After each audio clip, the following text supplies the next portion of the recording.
বলে না। এই হলো সাহাবীদের আদর্শ। আমাদের আদর্শ হইল রাত্রে তারে অন্ধকারে ফেলে মেরে ফেলা। মুরগির বাচ্চা জবাই করতে মায়া হয়, মানুষ মারতে মানুষের মায়া হয়।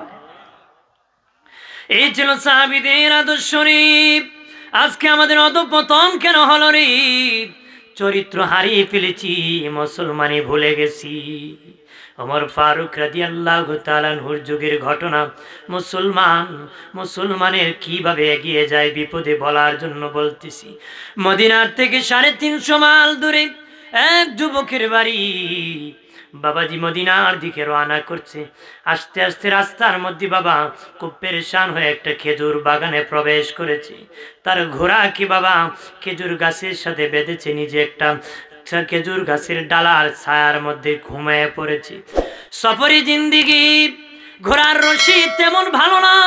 রশি চিরিয়া বাগানের যে খেজুরের চারা ছিল, ঘোড়া হাঁটিয়া হাঁটিয়া চারাগুলা নষ্ট করে ফেলেছে। ওই বাগানের মালিক ছিল একজন বৃদ্ধ। আসিয়া দেখি যুবক ঘুমিয়ে আছে, তার ঘোড়ার চারা নষ্ট করেছে। বুড়া চাচা ঢিল মারা শুরু করছে ঘোড়াটাকে চারার থেকে দৌড়ানোর জন্য। উনি মুসলিম। ঢিল মারতে মারতে ঘোড়ার মাথার মধ্যখানে ঢিল ঢুকিয়ে বাবা ছিদ্রি হয়ে গেছে। ঘোড়ার রক্ত পড়তে পড়তে জাগায় মারা গেছে। মরে যাওয়ার পরে ওই যুবক ঘুম থেকে উঠে দেখে ঘোড়া মরে আছে। বিদ্যুৎ চাচা দাঁড়িয়ে আছে, আমার ঘোড়াকে মারছি, তোমার ঘোড়া চারা নষ্ট করেছে, আমি সরানোর জন্য ঢিল মেরেছি, তোমার ঘোড়া ঢিলে আঘাতে মারা গেছি। যুবক মানুষ, জওয়ানি শক্তি বাবা, মেজাজ গরম হয়ে গেছি। বুড়া চাচার সাথে কুস্তি নিয়ে দিছে, কুস্তি লেগে গেছে, ওই চাচার সাথে সাথে মারা গেছে। ওই চাচাও কি? ওই যুবক হলো মুসলিম, ওই বৃদ্ধ মুসলিম। ওই বৃদ্ধ ওই যুবক দাঁড়িয়ে আছে, আরে কি করলাম, আমি খুন করেছি, খুনের গুনাহ কিভাবে আমি কবরে নিয়ে যাব রে? কবরে আযাব শুইতে পারবো না। আমি খুনের শাস্তি দুনিয়ায় চাই, আমি কিভাবে খুন করলাম টের পাই না রে। জওয়ানি শক্তি দিয়া খুন করেছি। রাত যখন সন্ধ্যা কাছাকাছি হয়ে গেল বাবা, সন্ধ্যা হয়ে গেল, বৃদ্ধ লোক বাড়ি যায় না। তার দুটা ছেলে বাবা বাগানে আসিয়া দেখে তার বাবা মরে আছে, পাশে যুবক দাঁড়িয়ে আছে। যুবক, আমার বাবার কে মারছে রে? আমি মেরেছি। যুবকের কঠিন বিচার হবে। তখন যুবক বলে, হ্যাঁ আমার বিচার করো রে, আমি খুনের শাস্তি দুনিয়ায় চাই, আমি কবরে চাই না, আমি কবরের আযাব শুইতে পারবো না রে। দুনিয়ায় যে শাস্তি, সেই শাস্তি আমি বহন করব। মানুষ গাটুরি নিয়ে যেতে পারে না, তুমি যদি এগিয়ে দিতে পারো আল্লাহর নবীর সুন্নত আদায় হয়ে যাবে। মক্কা বিজয়ের পরে একজন বুড়ি গাটুরি নিয়ে পলাতে শুরু করলো। নবী বললেন, মা তুমি নিতে তো বড় কষ্ট হতেছে, আমার কাছে গাটুরি দিয়ে দাও। মহিলা বলে, কি দিব, আমার কাছে তো পয়সা নাই।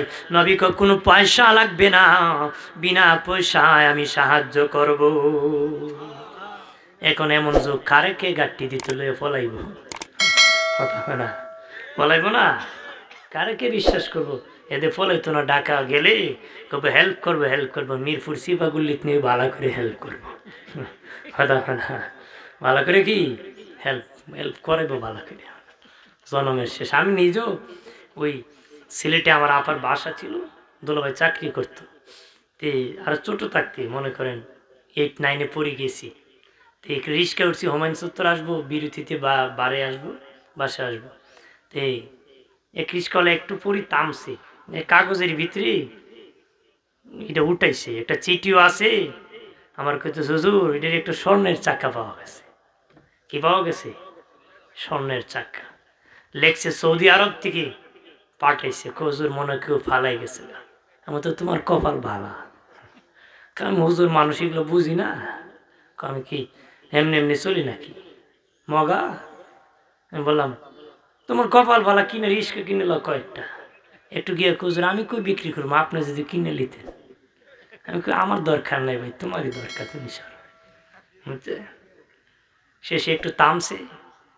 শেষ পর্যন্ত দেখলাম সে প্রতারক। ও ভাবছি আর এটা যদি স্বর্ণ হয় আমি আনবো কেন? কার মাল কে নিবে? আমি এই মাল নিয়ে তার পিছিয়ে কিয়ামতের দিন ঘুরবো নাকি? বেকায়দা পড়বো, কেন আনবো? এরকম প্রতারণা করে। মূলত এটা ফিতল না কি কয় এটা, এইটুই একই। এ সাতার মুসলমান কথা কনা। আমার বানের বাবা জিরানি খেয়াল করেন, প্রতারক ধোঁকাবাজ ভরে গেছে, শয়তানিতে 1 নাম্বার হয়ে গেছে বাবাজি। প্রত্যেক কাজে ধোঁকাবাজি করে রে, ধোঁকাবাজি। নবীজি বলেন ধোঁকাবাজ আমার উম্মত না রে, যে ধোঁকা দে মানুষকে সে কোনোদিন উম্মত হতে পারে না রে। আমিরুল মুমিনিন খলিফাতুল মুসলিমিনের যুগে এক বুড়া লোক সাদা দাড়ির মধ্যে কালো রং দিয়ে বিয়ে করে ফেলেছিল।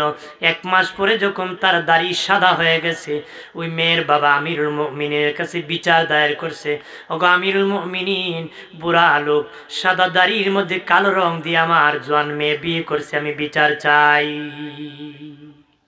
আমরা দেশে করিনি, আমরা তুতো উতা মেরে দেয় কথা হয় না।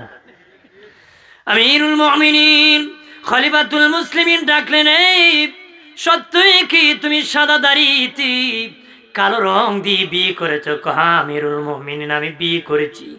তুমি জানো না নবীজি বলেছে ধোঁকাবাজ আমার উম্মত না, এখন তোমার গর্দান আমি উড়াই দিব। সে জোর হাত ধরে আমিরুল মুমিনিন ওই হাদিস আমি জানতাম না গো, ওই হাদিস আমি জানতাম না, আমাকে মাফ করে দেন। তারপরও বাবা 80টা বেদ তাকে দেওয়া হয়েছিল রে। কয়টা? 80টা বেদ হয়েছে। এখন কত ধুনা উমরের যুগে থাকলে করলা উড়ে দিত কথা হয় না। ইতিহাস বললে বাবাজি, আকাবের হযরতের জীবনী বললে বাবা, সাহাবায়ে কেরামের জীবনী বললে নিজেকে মুসলমান বলতে লজ্জা করে রে, নিজেকে মুসলিম দাবি করতে বড় লজ্জা লাগে, শরম করে বাবাজি। কেমন মুসলমান আমরা হলাম রে, কোন যুগে আসলাম? সাবধান, মুসলমানের শুধু নাম হলেই চলবে না, চরিত্র আদর্শ থাকতে হবে। চরিত্র এমন একটি জিনিস বেচা যায় না, কেনা যায় না বাবা। আমার চরিত্র বেচতে পারবো না, আপনার চরিত্র কিনতে পারবো না, এটা নিজে গঠন করতে হয়। নিজের চরিত্র নিজে গঠন করতে হয়, নিজে আদর্শ নিজে গঠন করতে হয়। হযরত আলী রাদিয়াল্লাহু তাআলা আনহু বলেন, বুজুর্গের বুজুর্গীর থেকে আদর্শ উত্তম, বুজুর্গের বুজুর্গীর থেকে আদর্শ উত্তম। 70 বছর বুজুর্গি থাকতে পারে, তারপরে এক কথায় তোমার বুজুর্গি ধ্বংস হয়ে যেতে পারে রে, কিন্তু আদর্শওয়ালার আদর্শ কোনোদিন ধ্বংস হবে না রে। আদর্শওয়ালার আদর্শ কোনোদিন ধ্বংস হবে, বুজুর্গি ধ্বংস হয়ে যেতে পারে। আর সারা বছর ইবাদত করছে, 70 বছর বয়সে আকাম করে সব শেষ করে দিছে কথা না। কিন্তু যে রাসূলুল্লাহর আদর্শ তার চরিত্র গঠন করেছে, সমাজকে প্রতিষ্ঠিত করেছে, সে ধ্বংস হবে। আদর্শ সমাজ গঠন করতে হবে। কার আদর্শের সমাজ হবে? রাসূলুল্লাহর আদর্শের সমাজ হবে। কথা বলেন ঠিক না? আমাদের সংবিধান হলো কুরআন, আমাদের সংবিধান হলো কুরআন বাবাজি। সংবিধান অন্য ধর্মের যে সংবিধান মন গড়া, আমাদের সংবিধান হলো আল্লাহর দান, আল্লাহর মনোনীত। কি পিছনে বাঁশ দিছে না মনে হয়? আচ্ছা সাবধানে বসে, ব্যথা পাবে, মুরব্বী মানুষ, আল্লাহ কবুল করুক বলে আমিন। বসেন বসেন, দুরূদ পড়ি আল্লাহুম্মা সাল্লি আলা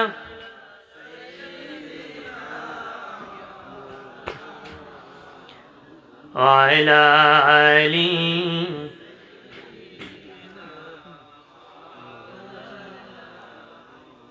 মক্কা থেকে উঠে নবী মদিনাতে ডুবে যায়, মক্কাবাসী চিনল না যাহাকে, মদিনাবাসী সালাম জানায় আল্লাহুম্মা মারহাবা।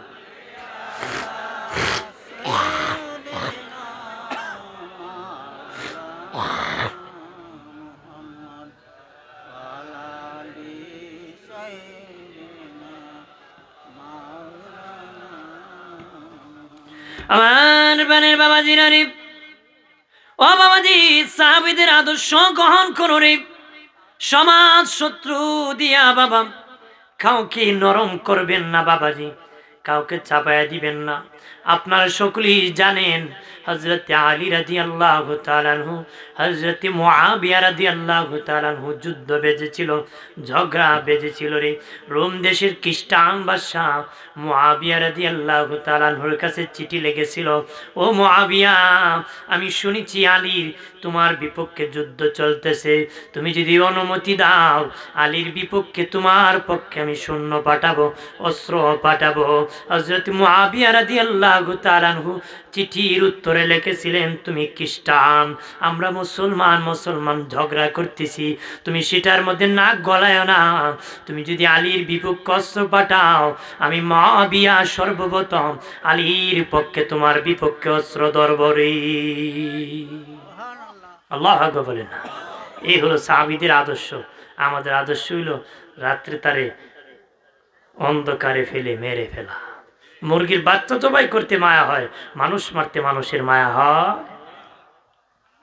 এই ছিল সাহাবীদের আদর্শ রে।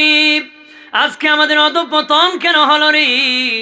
চরিত্র হারিয়ে ফেলেছি, মুসলমানি ভুলে গেছি। ওমর ফারুক রাদিয়াল্লাহু তাআলা আনহুর যুগের ঘটনা, মুসলমানের কিভাবে এগিয়ে যায় বিপদে বলার জন্য বলতেছি। মদিনার থেকে 350 মাইল দূরে এক যুবকের বাড়ি। বাবাজি মদিনার দিকে রওনা করছে। আস্তে আস্তে রাস্তার মধ্যে বাবা খুব পেরেশান হয়ে একটা খেজুর বাগানে প্রবেশ করেছে।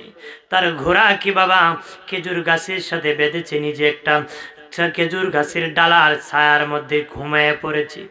সফরি জিন্দিগি, ঘোড়ার রশি তেমন ভালো না, রশি চিরিয়া বাগানের যে খেজুরের চারা ছিল, ঘোড়া হাঁটিয়া হাঁটিয়া চারাগুলা নষ্ট করে ফেলেছে।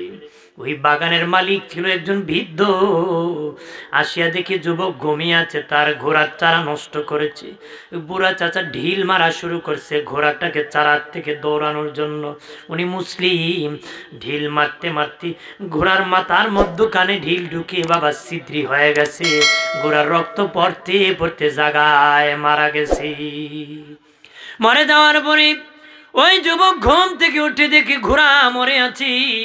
বিদ্যুৎ চাচা দাঁড়িয়ে আছে, আমার ঘোড়াকে মারছি, তোমার ঘোড়া চারা নষ্ট করেছে, আমি সরানোর জন্য ঢিল মেরেছি, তোমার ঘোড়া ঢিলে আঘাতে মারা গেছি।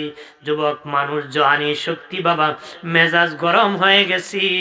বুড়া চাচার সাথে কুস্তি নিয়ে দিছে, কুস্তি লেগে গেছে, ওই চাচাও সাথে সাথে মারা গেছে। ওই চাচাও কি? ওই যুবক হলো মুসলিম, ওই বৃদ্ধ মুসলিম, ওই বৃদ্ধ ওই যুবক দাঁড়িয়ে আছে, হারি কি করলাম, আমি খুন করেছি, খুনের গুনাহ কিভাবে আমি কবরে নিয়ে যাব রে? কবরে আজাব শুইতে পারবো না, আমি খুনের শাস্তি দুনিয়ায় চাই, আমি কিভাবে খুন করলাম টের পাই না রে। জওয়ানি শক্তি দিয়া খুন করেছি। রাত যখন সন্ধ্যা কাছাকাছি হয়ে গেল বাবা, সন্ধ্যা হয়ে গেল, বৃদ্ধ লোক বাড়ি যায় না। তার দুটা ছেলে বাবা বাগানে আসিয়া দেখে তার বাবা মরে আছে, পাশে যুবক দাঁড়িয়ে আছে। যুবক, আমার বাবার কে মারছে রে? আমি মেরেছি। যুবককে কঠিন বিচার হবে। তখন যুবক বলে, হ্যাঁ আমার বিচার করো রে, আমি খুনের শাস্তি দুনিয়ায় চাই, আমি কবরে চাই না, আমি কবরের আযাব শুইতে পারবো না রে। দুনিয়ায় যে শাস্তি, সেই শাস্তি আমি বহন করব। আল্লাহু আকবার বলেন না। আমরা 5-7টা মার্ডার করি, আল্লাহর কসম আমি দেখছি না, বুঝি না, মার্ডার আবার কিতা কথা হয় না, আছে কি না? এ ফলায় ফলায় তাকে এক দেশ থেকে আরেক দেশ, কোজাইমু আর কোন দেশ, মামুর দেশ, কথা শোনা। আমার বানের বাবা জিনারে খেয়াল করেন ভালো করিয়া। ওই দুই ছেলে ডেকে বলে, ঠিক আছে, বিদ্যার দুই ছেলে বলতেছি, চলো আমিরুল মুমিনিন ওমর ফারুকের দরবারে তোমার খুনের বিচার হবে, খুনের বিচার। যুবক বলে ঠিক আছে চলে যাও, আমি ওমরের দরবারে যাব, বিচার হবে। খলিফাতুল মুসলিমিন আমিরুল মুমিনিন ওমর ইবনুল খাত্তাব রাদিয়াল্লাহু তাআলা আনহুর কাছে ঘটনা খুলে বলা হলো। তিনি বললেন খুনের বদলা খুন, কিলের বদলা কিল। বাবাজি তুমি যেহেতু খুন করেছো তোমাকেও খুন করতে হবে, তোমার গর্দান উড়িয়ে দিতে হবে। সেই ছেলেটিকে বলেন আমিরুল মুমিনিন আমি রাজি, আমাকে আপনি পানিশমেন্ট দিয়ে দেন, আমি খুন করেছি, আমার জীবনের বদলা জীবন দিতে হবে, জীবনের বদলা জীবন দিতে হবে। রায় যখন হয়ে গেল, জল্লাদ রেডি হয়ে গেল, আমিরুল মুমিনিন বললেন যুবক তোমার কি শাস্তির আগে কোনো চাহিদা তোমার আছে রে? যাদের ফাঁসিও হয় তারা কিন্তু ফাঁসির আগে জিজ্ঞেস করে তোমাদের কি কোনো চাহিদা আছে, কতক্ষণ ঠিক কিনা, তার চাহিদাটা পূরণ করা হয়, তার চাহিদাটা কি পূরণ করা হয়। যেমন হযরত উমর ফারুকই এক লোকের শাস্তি দিবেন, তাকে কতল করা হবে জল্লাদের মাধ্যমে। উনি বলতেছেন তোমার কি চাহিদা? উমর জানি তোমার যে রাগ, আমার চাহিদা তুমি পূরণ করতে পারবে না। কি বলো আমি পূরণ করবো? আমি এক গ্লাস পানি খাবো। তখন পানিটা হযরত ওমর নিয়ে দিলেন। সে আমি জানি পানিটা তুমি খাইতে দিবা না, এর আগে আমাকে কতল করে দিবা। হযরত ওমর আমি বললাম তো খাইতে দিব। কয় না তুমি ওয়াদা করতে হবে পানির বোতল হাতে নিয়ে। কয় ঠিক আছে। ওই পানির গ্লাস হাতে নিয়ে হযরত ওমরকে খুনি শিখাইতেছে, কন তুমি এই পানি যতক্ষণ খাবা না ততক্ষণ তোমাকে কতল করা হবে না, আমি ওয়াদা করতেছি।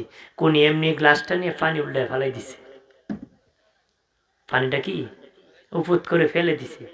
বলছিল না এই পানি যতক্ষণ খাবো না ততক্ষণ খুন করবা না। এখন এই পানি উঠাও আর খাওয়াও, নাহলে খুন করার কোনো সিস্টেম। কেন ওয়াদা করছো, কি করছো? কৌশল দেখেন, বাঙালি যে সালাকের সি বেশি। আমার বানের বাবাজি রানী খাও না। দুস্থ বুজুর্গরা খেয়াল করেন ভালো করিয়া। অপ্রাণের বাবাজি ওই ছেলেকে যুবককে হযরত ওমর ফারুক রাদিয়াল্লাহু তাআলা আনহু বলতেছেন যুবক তোমার কি চাহিদা? কয় আমিরুল মুমিনিন আমার মা কষ্ট করে লালন পালন করেছে, একটু যদি অনুমতি দিতেন দুটা কাজ সারতাম। এক ইহুদির দোকান থেকে বাজার সদাই বাকিতে করেছিলাম, তার পাওনাটা আদায় করব, আর মায়ের কাছ থেকে ক্ষমা নিয়ে আসবো। আরো আসতে হল, মায়ের কাছ থেকে ক্ষমা নিয়ে আসবো, ইহুদির দোকানের বাকি টাকাটা আদায় করে দিব রে। কারণ না দিলে ইহুদি বলবে মুসলমান বেঈমান, ধোকাবাজি করে এই সুযোগটা করে দেন। হযরত ওমর বলেন ঠিক আছে তুমি একজন জামিনদার রেখে যাও, তাহলে তোমাকে আমি ছেড়ে দিব। কয় আমিরুল মুমিনিন এই মদিনা আমার বোনের বাড়িও নাই, ফুফির বাড়ি নাই, বাবার বাড়ি দাদার বাড়ি, এক কথায় কোনো আত্মীয় এই মদিনায় নাই, কাকে আমি রাখবো? কে জামিনদার হবে? হযরত ওমর বলেন যেহেতু জামিনদার হবে না তোমার সাথে সাহাবী পাহারাদার বেশি আমি দিতে পারবো না, কারণ যুদ্ধ লাগতে পারে, প্রয়োজন লাগতে পারে, কম দিলে আবার যদি তুমি হত্যা করে ফেলো তাদেরকে তাও দেওয়া যাবে না, বেশি দেওয়ারও সুযোগ নাই, কম দেওয়ারও সুযোগ নাই, তাই বলে দেওয়া যাবে না। আর গার্জেনও কাউকে রাখতে পারবা না, তাই তোমার আফসোস পূরণ করা হবে না রে, কতল করা হবে। কারণ তোমাকে যদি আমি ছেড়ে দিই, তুমি যদি আসো না, আমি আদালতে কি জবাব দিব? তোমাকে কঠিন বিচার করা হবে। তখন জল্লাদ আবার রেডি হয়েছে। মজলিস থেকে একজন সাহাবী দাঁড়ায়, আমিরুল মুমিনিন আমার ভাইয়ের জামিনদার আমি হয়ে যাব। জোরে বলি হযরত ওমর ফারুক বললেন তোমার কি রকম ভাই, কি রকম ভাই? বলে আমিরুল মুমিনিন এক মায়ের থেকে যখন সন্তান জন্মগ্রহণ করে, এক মায়ের সন্তান হওয়ার কারণে আপন ভাই হয়। আর নবী বলেছে মুসলমান মুসলমান ভাই ভাই, আমরা এক কালেমা পড়েছি এই জন্য আমি তার ভাই। জোরে বলি আজকে মুসলমানকে ভাস দেয় বাবা, জুলুম করে, নির্যাতন করে। ওই সাহাবী ডেকে বলে, আমিরুল মুমিনিন, আমি আমার ভাইয়ের জামিনদার হয়ে গেলাম, আমার মুসলিম ভাই কতল হয়ে যাবে আর আফসোস বাকি থাকবে, হতে পারে না, আমি তার আফসোস পূরণ করে দিব। ওমর ফারুক বললেন, তুমি কি সত্যিই বুঝেছো যদি না হয় তাকে তোমাকে কতল করতে হবে, তার বদলা পানিশমেন্ট তোমাকে দিতে হবে? ওই সাহাবী ডেকে বলে, আমিরুল মুমিনিন, আমি রাজি, আল্লাহ নবীর উম্মতের সাহায্য করতে যদি জীবনও চলে যায় তারপরও আমি রাজি আছি। আমি রাজি হয়ে গেলাম। উমর ফারুক যুবককে ডেকে বললেন, যুবক, আগামী মাসের প্রথম জুমাবারে তুমি আসবা, প্রথম জুমাবারে তোমার বিচার হবে রে। এইভাবে চলে গেল বাবা। পরের মাসের প্রথম জুমাবার এসে গেল, জুমার মসজিদ নববীতে আজান হলো রে। বাদী যে দুই ছেলে আছে তারা দুজন উপস্থিত হলো, কিন্তু বাবা আসামি যুবকের খবর নাই। আসামি যুবকের কি খবর নাই? আসামি যুবকের খবর নাই। জুমার নামাজ শেষে আমিরুল মুমিনিন বললেন, যে সাহাবী জামিনদার হয়েছিলেন ওনার নাম আবু যার গিফারি। আরো জোরে কই না। আপনারা কি সুবহানাল্লাহ কইতে ভয় করেন? আল্লাহু আকবার বললে কি ব্যথা হয়? কথা হয় না। গান ভালো না আল্লাহর নামের জিকির ভালো? কতক্ষণ বলেন, বাজার ভালো না মসজিদ ভালো? রাস্তা ভালো না মাহফিল ভালো? বউ ভালো না মা ভালো? হ্যাঁ, মা ভালো, ভালো রাখেন, জীবন ভালো হবে, ঠিক কিনা? ওই সাহাবী ছিলেন নাম আবু যার গিফারি, যাকে আসমানের ফেরেশতারা চিনতো বাবাজি। আল্লাহ নবীর পাশে চাদর মোড়া দিয়ে আবু যার গিফারি বসে আছে। জিবরিল আমিন নবীর কাছে আসে, নবী, এটা তো আপনার সাহাবী আবু যার গিফারি। নবীকে তুমিও চিনো নাকি? জিবরিল কে আমি শুধু চিনি না, আসমানের সব ফেরেশতা আপনার সাহাবীরে চিনে। আরো জোরে বলি, ওই আবু যার গিফারি, ও বাবাজি, এমন আশিক, আল্লাহর নবীর এমন আশিক রে, নবীর বাসনে এমন সময় ব্যয় করেছি, নিজে থাকার জন্য একটা ঘর বানানোর সময় পায় নাই, নিজে থাকার জন্য একটা ঘর বানানোর সময় পায় নাই।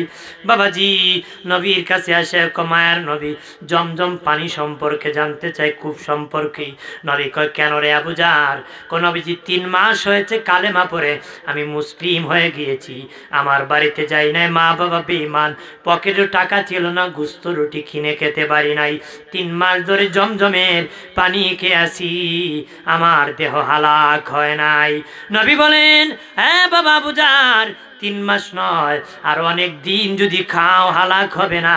ওই জমজম কুফির সম্পর্ক আমার আল্লাহর জান্নাতের সাথে। জোরে বলি। আবু যার গিফারিকে ওমর ফারুক রাদিয়াল্লাহু তাআলা খবর পাঠালেন, আবু যার, বাড়ির থেকে শেষ বিদায় নিয়ে আসুরি, আজকে তোমার শেষ দিন, কারণ ওই যুবক আসে নাই, তোমাকে কতল করা হবে রে। নামাজ শেষে যখন আবু যার গিফারিকে কতল করা হবে, জল্লাদ রেডি হয়েছি বাবা। আমিরুল মুমিনিন নিজ হাতে নিজে কান্না শুরু করে দিয়েছে।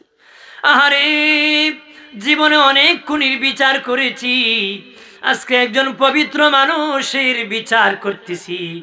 জল্লাদ কাঁদতেছে, মদিনার পুরুষ কাঁদতেছে, বাচ্চারা কাঁদতেছে, মহিলারা কাঁদতেছে।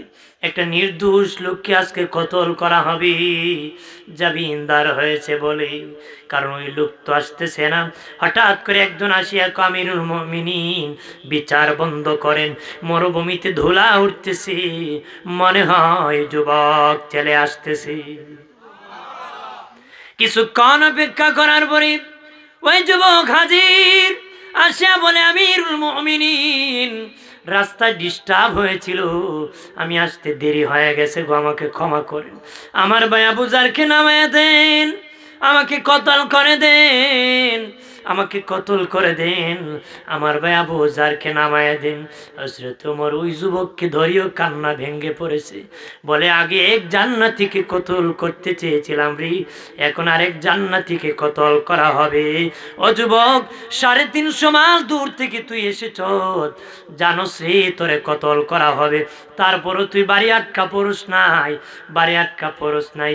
যেই ছেলে 350 মাইল দূর থেকে তার পাপ মোচনের জন্য রওনা দিয়ে আসতে পারে, ওই যুবক ইচ্ছা করে কাউকে খুন করতে পারে না রে। কথা কয় না? যে ছেলে 350 মাইল দূর থেকে আবার ফিরিয়া জানে তাকে কতল করা হবে রে, ওই লোক ইচ্ছা করে খুন করতে পারে না। আল্লাহু আকবার বলেন না। হযরত ওমর বললেন, যুবক তুই যখন বাড়ি থেকে রে রওনা করেছ, আল্লাহ তখনই তোরে ক্ষমা করছে। আরো জোরে বলি। তখন বাদী ওই বৃদ্ধার 2 ছেলে আছে, আমিরুল মুমিনিন, আমরা ইচ্ছা করলে তারে খুনের ক্ষমা করে দিতে পারি। যেই ছেলে 350 মাইল দূর থেকে তার খুনের বিচারের জন্য এসেছে, নিজের জীবন দিতে এসেছে, ইচ্ছা করে সে আমার বাবাকে খুন করে নাই, আমরা 2 ভাই বাবার খুন ক্ষমা করে দিয়েছি।